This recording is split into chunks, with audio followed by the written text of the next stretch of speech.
Good morning. আজকে আমার রান্না হচ্ছে দুপুরের মেনু। রান্না এখন চলছে, দেখুন। যে কড়াইয়ে আছে ডাল ফুটছে, মটরের ডাল, আলু ভাজা, কালো জিরে ফোড়ন দিয়ে, লঙ্কা ফোড়ন দিয়ে আলু ভাজা, আলু পটলের তরকারি, ঢ্যাঁড়স পোস্ত আর ভাত। এই আজকে দুপুরের মেনু। আলু ভাজা চলছে, ডাল ফুটছে, রান্না চলছে। ঠিক আছে বন্ধুরা, লাইক কমেন্ট সাবস্ক্রাইব করবেন।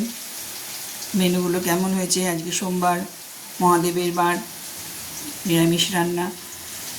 ঠিক আছে বন্ধুরা, এখনকার মতো ভিডিওটা শেষ করছি, পরে আবার দেখা হবে।